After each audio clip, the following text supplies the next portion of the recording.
Right. As a continuation of our BGP studies, we are going to see the configuration part of BGP. It's not like other protocols. The other protocols, we don't manually configure neighbor. The other protocols does the discovery of neighbor by itself. It uses multicast and sends the hello Sorry, sir. packets. Sorry, sir. We are not seeing it. So when we have source IP address and destination IP address, source MAC address and destination MAC address, do we have source label and destination label in MPLS? Answer is no. You will have only destination label, not the source label. But every device maintains a LDP binding table. So there will be a binding table which has got a local label and the label given by adjacent devices, both upstream and downstream.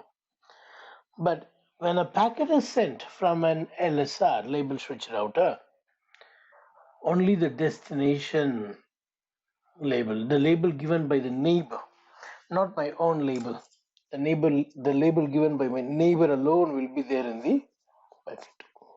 Yeah, question please. Sorry, Jay, this is my last question, I promise. No, You mentioned... You can have any question, any number of questions.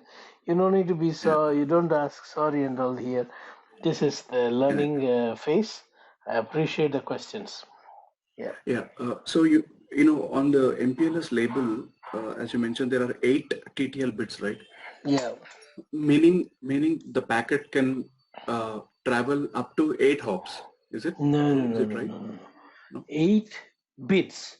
It's 2 to the power of 8, which is 255. Okay. 255 hops. Okay. Not simply 8. Yeah. 8 binary bits. Yeah. Okay. Any other question? Yeah. So this 8 bits, it's nothing to do with IPv4 or IPv6, right? No. Okay. This 8 bit is same for both. Okay. Both for IPv6 and IPv4. The time to leave is 8 bit. The time to leave is up to 255. The range is between 1 to 255. Brother Benjamin, any question? I am done. Okay. No, really, for now. Okay. Yeah. Paul, St. Paul is from... The question I have, I think, is not really in BGP topic. So no problem. You can we ask. will still come. It's about the amperes. Yeah, please. The amperes VPN. Yeah, I was reading something and it said like you are, there is, let's say the service provider is between head office and branch office. Okay. So when the branch of let's say there is a R1, I think I watched one of your videos, it's R1 and R2, in between there are P routers. And someone, I was reading something and said there is a VPN. Yeah. The VPN add one value. Is it one value? Yeah, route target. Yeah, one value route target. Yeah, two for the crossing. Yeah, so I want to know that one. How does that one target relate to the LDP? Okay. See, we will be learning this thing after BGP, but because you have asked me the question, I'm going to answer this in a short and sweet manner, but in a detailed manner, we will be learning later. You see, We got MPLS only for local switching like this, hop by hop switching. Exactly. Now we can also form tunnel between this provider edge, which is connecting to the head office, and R2, which is connecting to, which is another provider edge, which is connecting to the branch office. Now, between the head office and branch office, I want the networks to be shared. I want the branch office network to be advertised. Update should be advertised via this tunnel and go out to the head office and vice versa, so that none of these routers in the middle need to process those source and destination of the customer. So what we do is we can negotiate tunnel like this using BGP's extended community. The label generated for the customer's route which goes inside the tunnel will also be distributed via the tunnel. Okay. So answer to your question is LDP uses this tunnel to distribute the labels that are generated for the customer's network. Okay. Whereas the labels that are generated for local switching is not going through the tunnel. Okay. Yeah. Okay. So that one is for the tunnel. Yep. Is for the service between. Yeah, service VPN. This is called this is called service traffic, and the local switching is what called as transport. Transport label, Okay. service label. Okay. Yeah, transporting is hop by hop. Service is the VPN service, and there's a separate layer. There will be two layers of MPLS. I'm not saying two labels in MPLS. You will have two separate MPLS layer in that case. Here one label, and here another label. Okay. So the top label will be used for local switching, and the bottom label is the final label which will be removed here, which is for the VPN. That's the stack of label. It is not. It is not one 32-bit has got two labels now. One 32 MPLS header will have only one label. Okay. So you will have, whenever you have VPN, you will have two layers of MPLS. In each layer, there will be separate TTL value, separate QoS, separate bottom of a stack bit, separate label bits. Okay. Yep. So answer to your question is yes, LDP will send a label via a tunnel for the network between the head office and the branch office, and the local labels are not going to pass through the tunnel, which is only meant for moving the packet between the provider edge to another provider edge. Okay. Okay. That's all right. Thank you. Welcome. All right, let's move on to this chapter now. Configuring BGP. Easy. If you understand how BGP works, it's easy. Why these commands are. To understand these commands, it's very easy if we know how BGP works. BGP is a TCP protocol. So BGP uses autonomous system number to tell the neighbor to which autonomous system this router belongs to. So if you see, when BGP sends any keep alive message or something like that, it will always say, this is my autonomous system number. For that, you have to mention the autonomous system number here. Only then BGP can say, I'm coming from this autonomous system. So we put router BGP autonomous system number. And this number can be any number between 1265535. If it is 16-bit, you also have an extended version, extended autonomous system, which is 16-bit dot 16-bit, totally 32-bit. So you can have BGP autonomous system, a new format which is an extended version, or the old format, which is just 16-bit. See, again, you don't need to worry about the autonomous system number because you have nothing to do with the number. Number will be given by your upstream provider. Whatever they give you, you need to type it and use it. So, because you're talking between the autonomous systems, you're talking between the routers that are in the public, we need to simply give whatever they give us as the autonomous system number. So there is no point of doing research in this. Now, the autonomous system number that you mention here, if it is also the autonomous system number of a neighbor, then the neighbor is considered as internal. If your autonomous system is 10, if your neighbor autonomous system is 20, of course it is external.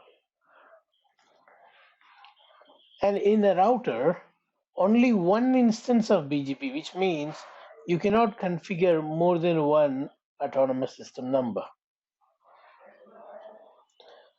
You cannot configure more than one autonomous system number in a router. What if I accidentally type router BGP 10, but actually I want to type router BGP 100? If you try giving 100 now, it will not accept. First, you need to remove the older one to provide the newer one.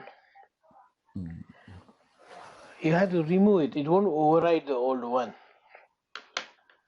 So only one instance of BGP. Do you know how many instances of OSPF you can run in a router? There is no limit.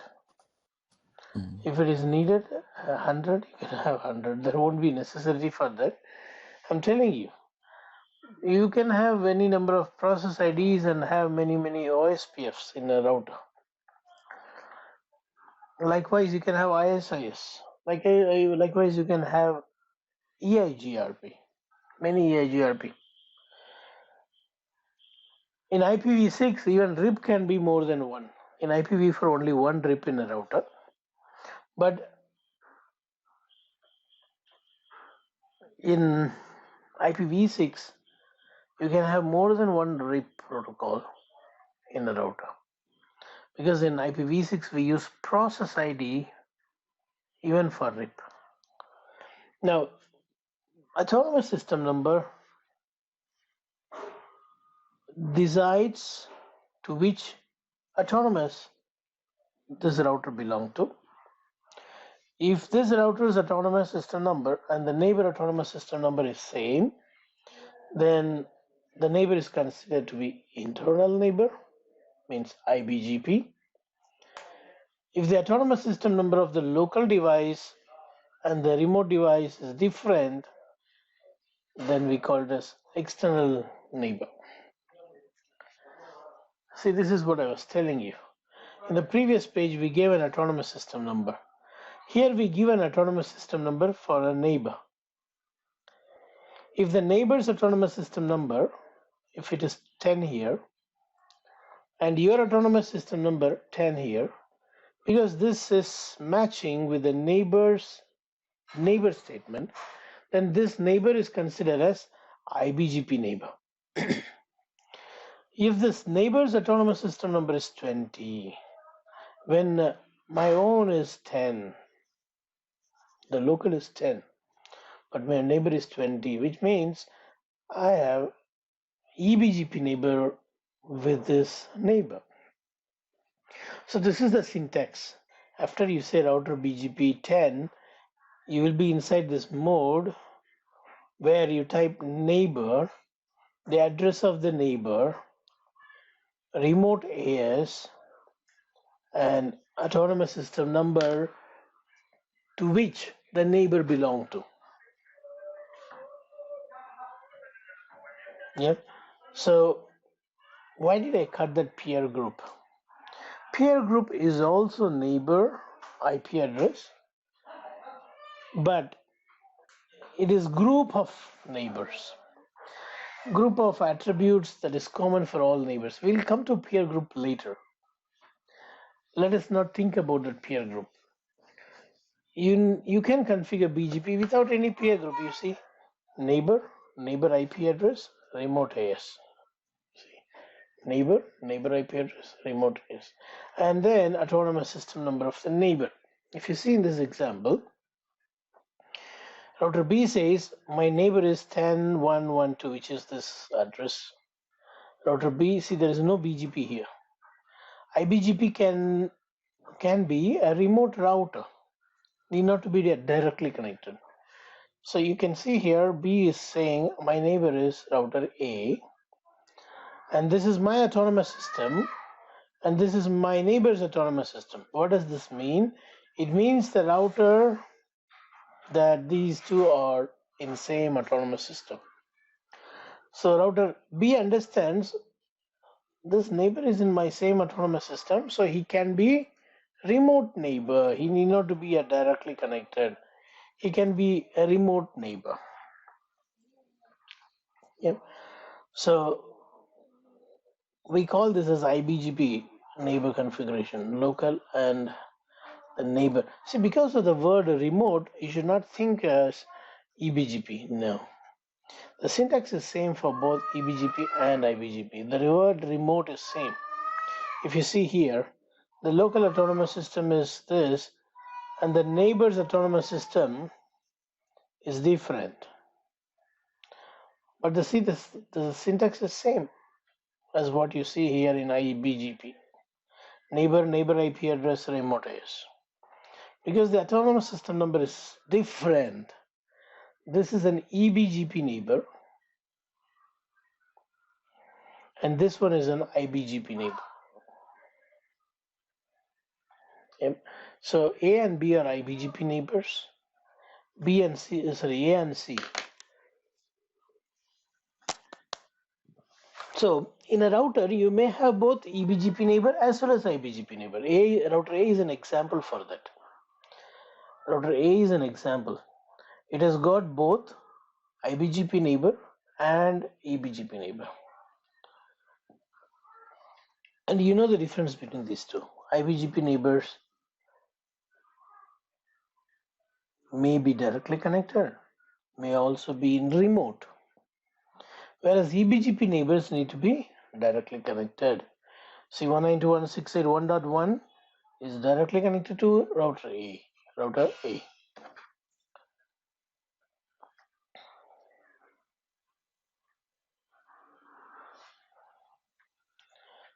Now, if you want to temporarily shut down a neighbor, see, you do not want to remove a neighbor.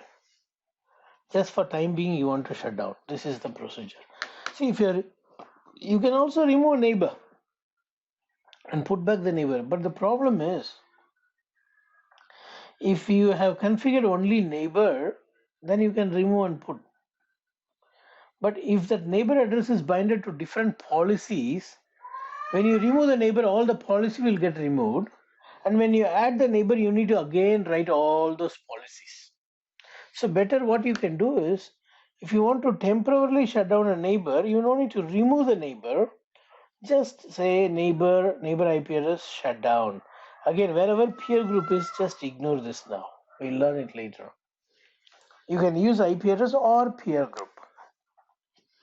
So neighbor IP address shut down. And if you want to bring the neighbor up, which you made temporarily down, if you want to bring the neighbor up, you say no neighbor IP address shut down.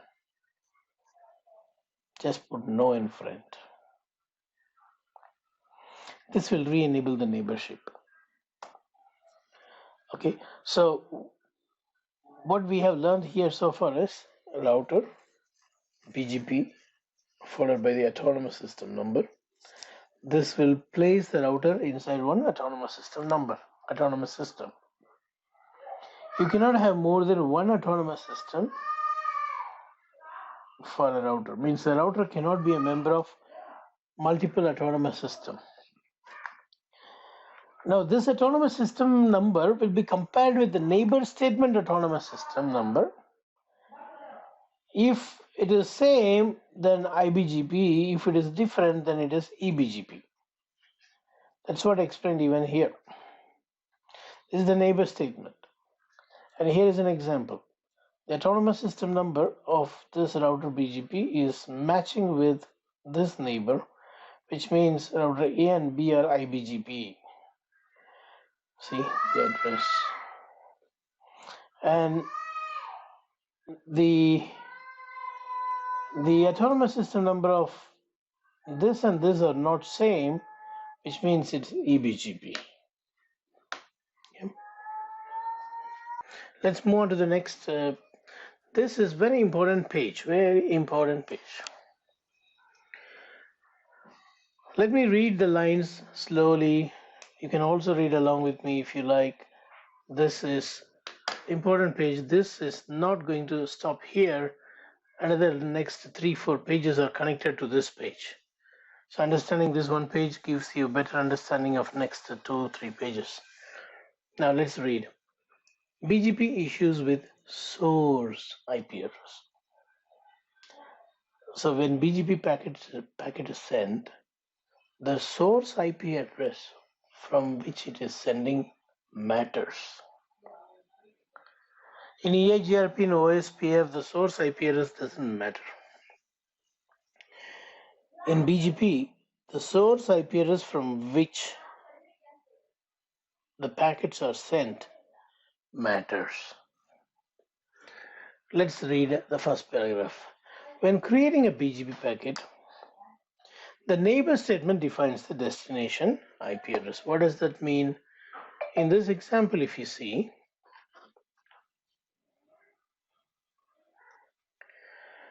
when router B send a BGP packet, the neighbor statement defines the destination 10.1.1.2. So that becomes the destination. Let's do it. So the source address is going to be, let's say, this address 10.2.2.2, because that is the exit interface, right? If it goes like this, only then it can talk to this address.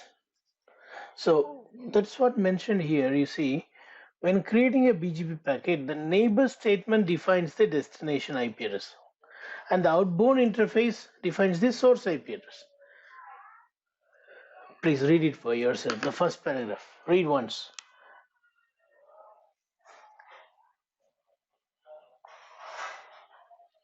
Right? And now you see this, what I told you. The neighbor statement defines the destination, and the egress interface defines the source. Is the first paragraph clear for you all? Yes, Jay. Let's move on to the second paragraph. Now, sending side is over. This is sending side. Now, let's see the receiving side. When BGP packet is received for a new BGP session, the source address of the packet is compared with a list of neighbor statement, meaning when this packet approaches A will compare the source address of the packet with its neighbor statement. If match is found, neighbor is established. If match is not found, packet is ignored. If match is found, relationship is established. If match is not found, packet is ignored.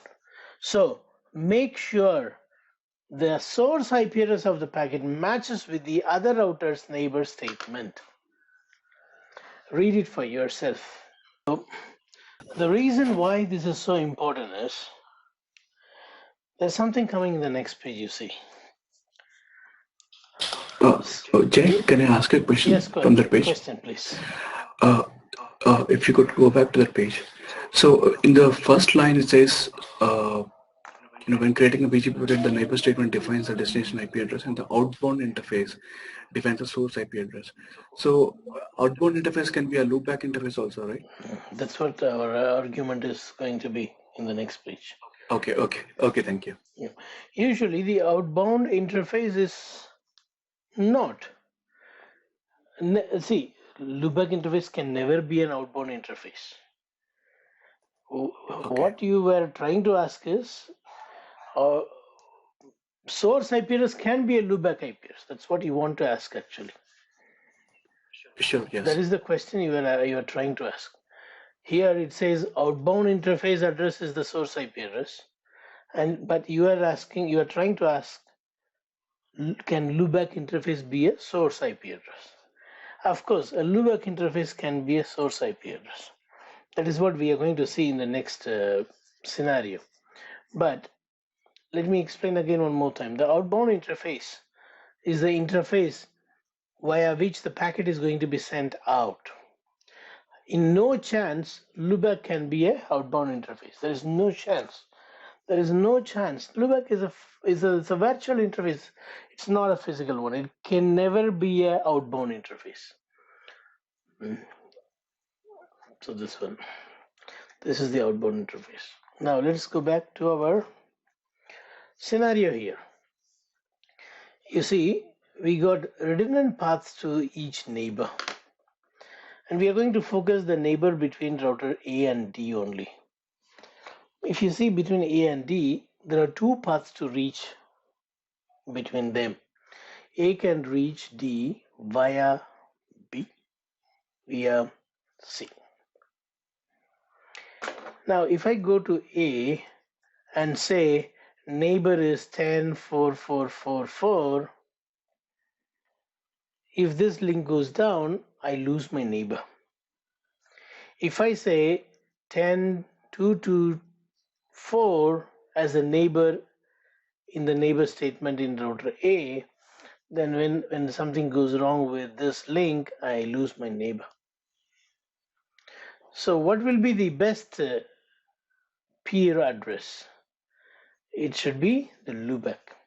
If you go to router A and say neighbor as loopback address of the remote router, even if one of this link is available, if any one of this link is available, you will have reachability. This link goes down. Is there any problem in neighborship? No. Still you have 4444 reachable via this path.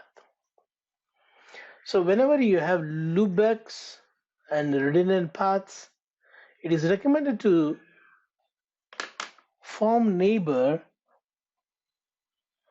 using the loopbacks, not the physical. So that if one of the physical path goes down, you may still have, not you may, you will still have the neighbor. Please ask me a question if you have anything in this page. Still, we have not gone to the actual problem.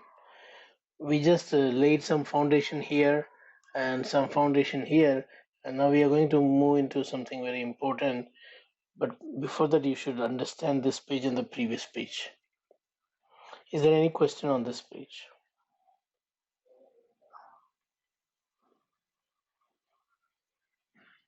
No for my end. All right. So if no questions, let's move on now. You have understood that we should form neighbor using loopback, so that if one path is available, my neighbors will, then the neighbor will still exist. But the problem is, when BGP send a packet, we saw that when BGP creates a packet, the outbound interface will be the source address. So now we also saw in the second paragraph, the source address is compared to the neighbor statement. If no match is found, packet is ignored. If match is found, neighbor established. Now you see, I'm going here and saying neighbor is 1.1.1.1 because I want to form neighbor with the loopback. Likewise on router A, I'm saying neighbor is 4.4.4.4. The idea behind doing this is if one path is available, that is enough for me to have neighbor. We got two paths. Even if one is available, either via B or C, my neighbor will still continue. It won't break. But the problem, router A will use any one of this address, exit interface address as the source. If it is using this address as the source, and talks to neighbor 4444, the packet when it is received, you see, when the BGP packet is received for a new BGP session, the source address of the packet is compared. The source address right now coming is 10.1.1.1, which is not matching with the neighbor statement. See, source address of the packet is compared with the list. If match is found, only the neighbor relationship. If no match is found, packet is ignored. So make sure the source address matches. So what is the solution to match the source? I need to use the command called update source. I need to tell BGP whenever you talk to 4444, don't use your egress interface. You use your loopback interface. So now when you source with loopback interface, the packet is matching, the packet source address is matching with the neighbor statement here. The neighbor grid established. This is the command, neighbor update source interface loopback 0. Right? So neighbor update source command will change the default source address. The default source address is always the egress interface address. But when you say update source loopback 0, then loopback 0's address will become the source address. Usually people will use the loopback interface because the loopback interface will always be there even if the physical interface goes down.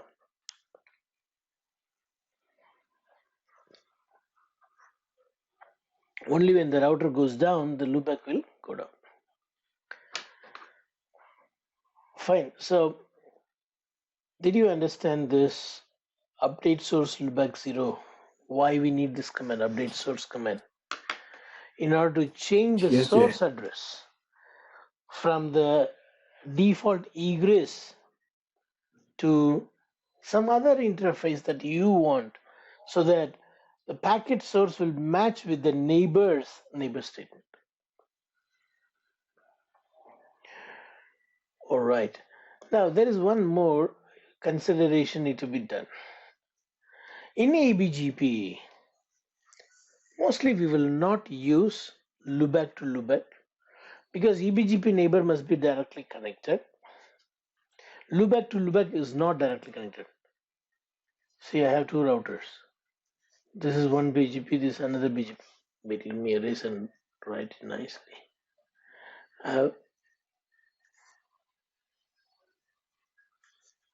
This is another BGP.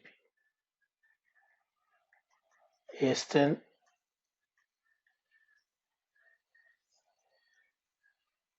AS20.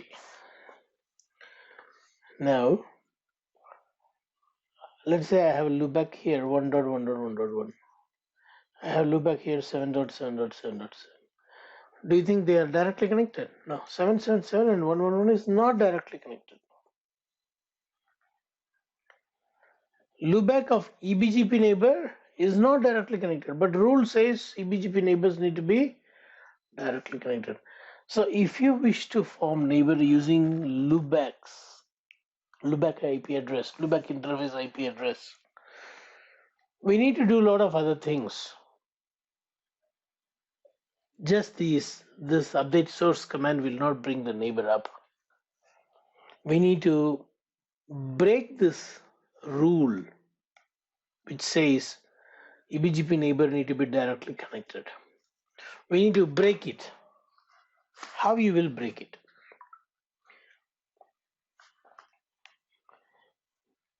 For that, we need to understand how router checks whether it is directly connected or not. Listen carefully. This is important.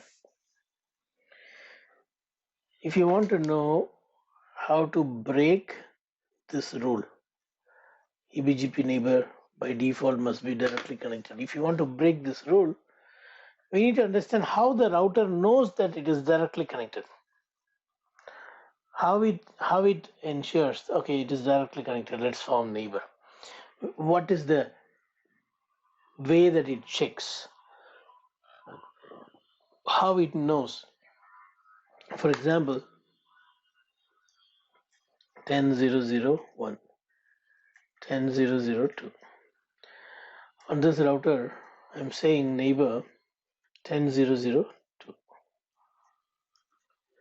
How this router 1 knows that 10 is directly connected? Because if it is directly connected, if 10.0.0.2 is directly connected, you will also have the same 10 network in the routing table. Of course, you will have directly connected route in the routing table saying C. In the routing table, you will see C. Means what? Connected. 10 network is connected. It will show like this. If your neighbor address is 10 network, then you should have the 10 network as connected in this local R1's routing table. If it is not shown connected, say for example, you have said neighbor as 7.7.7.7, the loopback.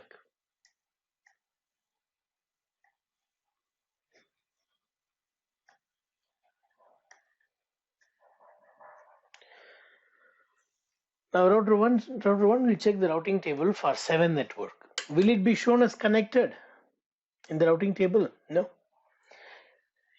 You might have written a static route, or it might have learned through some other OSPF or some other protocol, but definitely 7.7.7.7 network will not be shown as connected in router 1.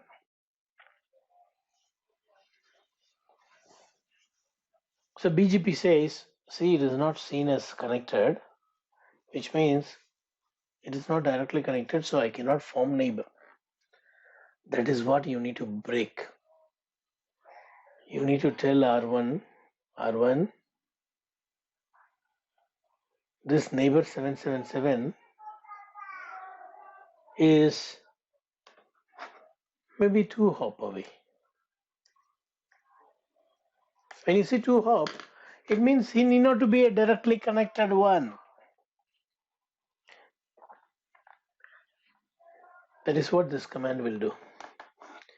EBGP multi-hop, let's say 2.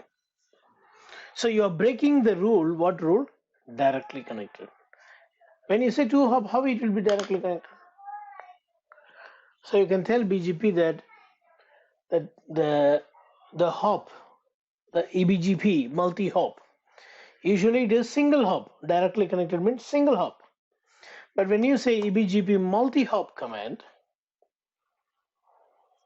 you break the rule saying the neighbor need not to be directly connected. Right? So on top of this command update source loopback 0, we also need to increase the TTL value if it is EBGP. For IBGP, you no need to do this. For IBGP, we no need to increase any TTL because IBGP there is no limit. IBGP need not be directly connected. Only for EBGP, see this is an IBGP scenario. Router B and C belong to same autonomous system. And we are forming neighbor between the loopbacks. Only update source loopback 0 you should say to change the source IP address. Because usually the source IP address will be the egress, but I want to source it with loopback. But for EBGP like this, see they belong to 2 different autonomous systems. First thing is we need to write a static route because B don't have reachability to 2.2.2.2. So we write static routes because you got 2 connections, you write 2 static routes. And then we source it with the loopback, and we also increment the TTL value so that we tell the router that this 2222 need not to be a directly connected one. Don't look for connected in the routing table. That's what it means. Don't look for connected. If you have a route, it can be given by static route as it is shown here, or it can be given by some other routing protocol source. When you say EBGP multi-hop 2, it means that this 2.2.2.2, or here in router A, you're saying neighbor 1 111 EBGP multi. What does it mean? 1111 can be directly connected, can also be 2 hop away. 2 or less than 2 hop away. 2 or less than 2 hop away.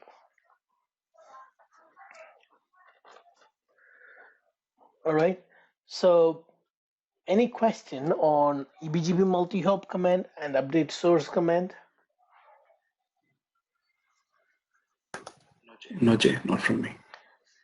So we are very clear with No. where to use update source command and where to use EBGP multi-hop command, isn't it? Right?